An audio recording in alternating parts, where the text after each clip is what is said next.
여러분이 초밥집에서 먹는 그 한 조각에는 2000년의 인류 역사와 지혜가 담겨 있습니다. 우리는 주로 초밥 또는 스시라고 부르지만 세계적으로는 수시라는 말로 통합니다. 우리는 당연하게 초밥을 일본 음식으로 알고 있지만 실제 기원은 훨씬 남쪽 동남아시아의 메콩강 유역이죠. 그런데 더욱 놀라운 사실이 있습니다. 당시 초밥은 지금처럼 신선한 생선을 즉석에서 먹는 음식이 아니었으며 수개월에서 1년까지 발효시키는 저장식품이었습니다. 심지어 당시 사람들은 밥은 먹지도 않고 버렸습니다. 그런데 어떻게 현재와 같은 초밥이 만들어졌을까요? 오늘은 그 과정을 따라가 봅니다. 지금으로부터 약 2000년 전 동남아시아의 메콩강 유역의 라오스, 미얀마, 타이 지역 사람들은 심각한 문제에 직면해 있었습니다. 그들은 요즘과 같은 냉장 기술은 물론 얼음조차 없는 열대기후에서 잡은 생선을 어떻게 보관할 것인가를 놓고 늘 고민했습니다. 아침에 잡은 생선이 저녁이면 상해버리는 환경에서 그들은 놀라운 해결책을 찾아냅니다. 방법은 이렇습니다. 생선을 손질하고 소금에 절인 뒤 밥과 함께 항아리에 담아 돌로 눌러 보관하는 것입니다. 수개월에서 1년까지 발효시키는 동안 마법 같은 일이 벌어지죠. 밥은 왜 넣었을까요? 밥은 발효를 위한 도구였습니다. 밥이 자연 발효되면서 젖산균이 생기는데 이 젖산균은 락토바실루스라는 세균의 일종으로 pH를 낮춰 부패균의 성장을 막아줍니다.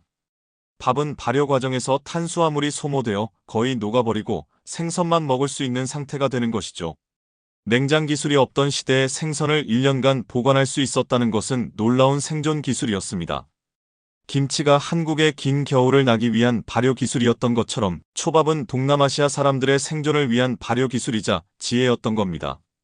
그런데 이 생선 발효 기술은 중국 장강 주변으로도 전파되었습니다. 고대 중국의 농서 제민요술에는 생선을 소금에 절이고 밥과 함께 저장하면 오래 보관할 수 있다는 기록이 남아 있습니다. 벼농사 문화가 전파되면서 자연스럽게 이 생선 발효 기술도 함께 이동한 겁니다. 쌀이 있는 곳, 생선이 잡히는 곳이라면 어디서든 유용한 기술이었으니까요. 그런데 한국에도 초밥의 친척이 있다는 사실을 아시나요? 함경도 지역의 가자미 식혜가 그것입니다. 가자미를 손질하고 소금에 절인 뒤 좁쌀밥과 마늘, 생강, 고춧가루, 엿기름가루를 섞어 항아리에 담아 발효시키죠. 조선시대 문헌, 동의보감과 규합총서에 등장하는 밥에 식초 맛이 나도록 삭힌 음식이 이것입니다. 흥미로운 점은 북쪽에서는 생선을 발효시킨 것을 통칭 식혜라고 불렀다는 것입니다. 남쪽의 단맛 나는 음료, 식혜와는 완전히 다른 음식이지만 발효가 기본이라는 점에서는 어원은 동일하다고 할 수 있습니다. 결국 동남아시아에서 시작된 발효 기술이 중국을 거쳐 한국에도 전해진 셈입니다. 8세기경 이러한 생선과 밥의 발효 문화가 일본으로도 건너갑니다. 이것이 나레즈시로 일본 초밥의 진짜 조상입니다. 먹을 때는 완전히 삭아버린 밥을 털어내고 생선만 먹었는데 이를 혼나래라고 불렀습니다. 나라 시대에는 수개월에서 1년까지 발효시켜 조정의 곡물로 바칠 정도로 귀한 음식이었습니다. 실제로 시가현의 후나즈시는 붕어를 이용한 식혜에서 갈라진 것으로 지금도 전통 방식 그대로 만들어지는데 발효 기간이 1년 이상이고 독특한 냄새 때문에 일본인들 사이에서도 호불호가 극명하게 갈립니다. 그런데 일본에서 첫 번째 변화가 일어납니다. 무엇이 바뀌었을까요? 쌀이 귀했기 때문에 사람들은 밥을 버리지 않고 생선과 함께 먹기 시작했습니다. 발효를 중간에 멈춰 밥도 함께 먹는 남한아래가 등장한 것입니다. 초밥은 이때부터 생선을 보존하여 먹는 음식에서 밥과 생선을 함께 먹는 음식으로 진화하기 시작합니다.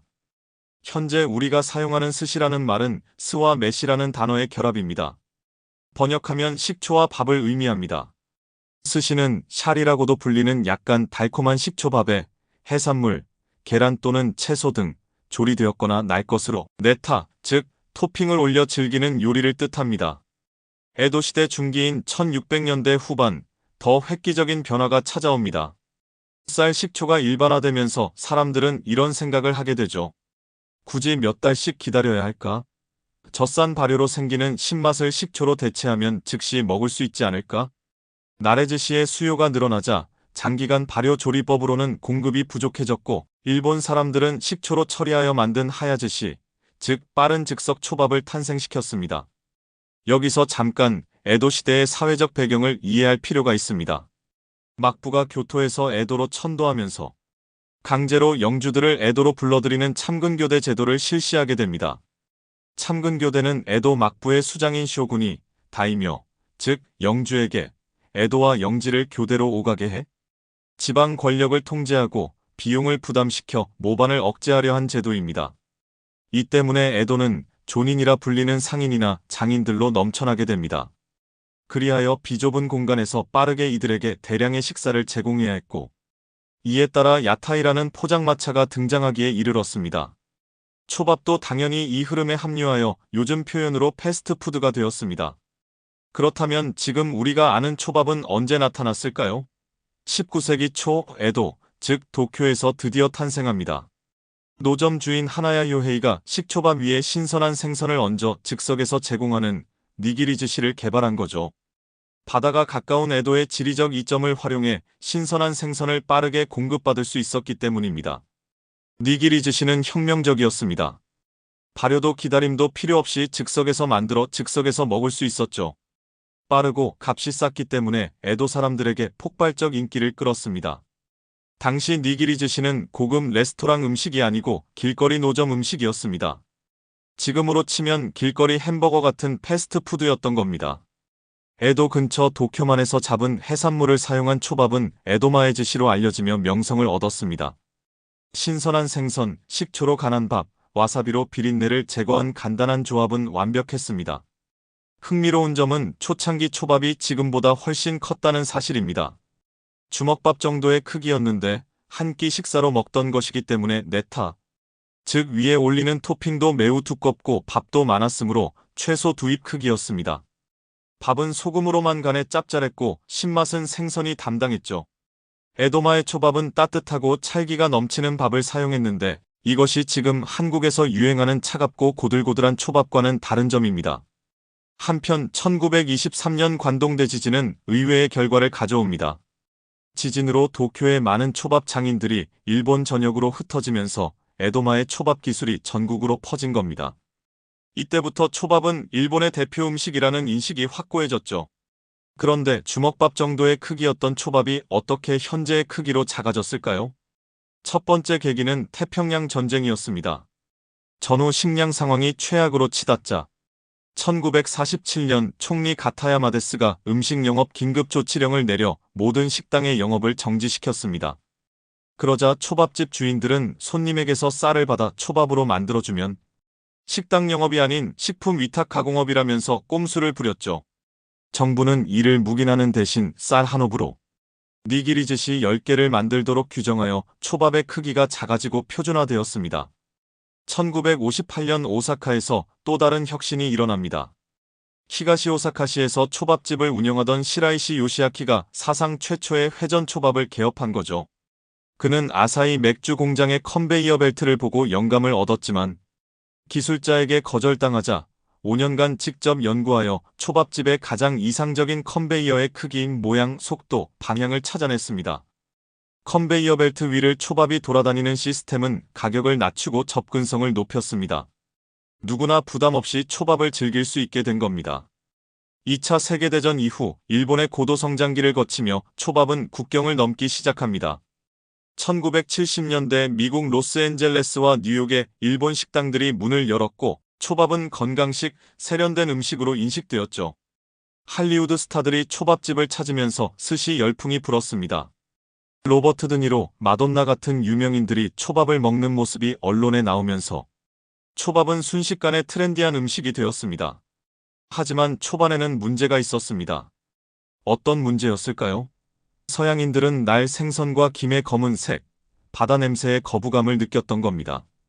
이 문제를 해결한 게 1963년 로스앤젤레스에 위치한 리틀 도쿄의 동경회관에서 초밥장인 마시타 이치로가 만든 캘리포니아 롤입니다. 마시타는 천재적인 아이디어를 냅니다.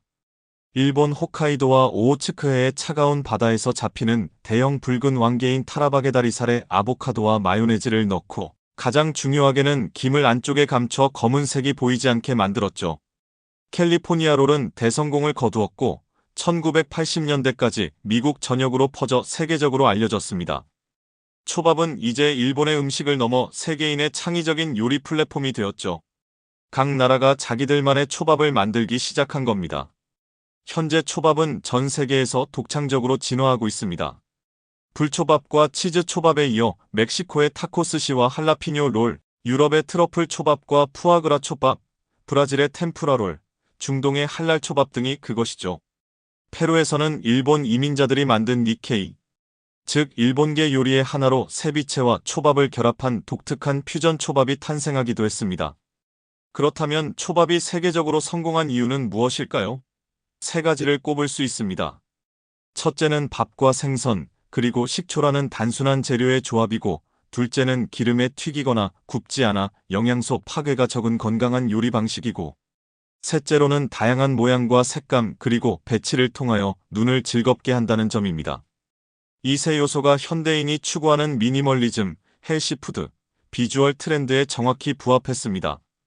인스타그램 시대의 완벽한 음식이었던 것이죠. 여기에 21세기 초밥은 새로운 기술과도 결합했습니다. 스시 로봇이 일정한 크기와 모양의 초밥을 자동으로 만들고, 회전 초밥의 컨베이어 벨트 시스템이 정교해졌으며 AI 주문 시스템이 도입되었죠. 일본의 스시 체인점에서는 터치스크린으로 주문하면 초밥이 자동으로 테이블까지 배달됩니다. 초밥은 첨단 외식 산업의 상징이 되었고, 문화적으로 세계인의 언어가 되었죠.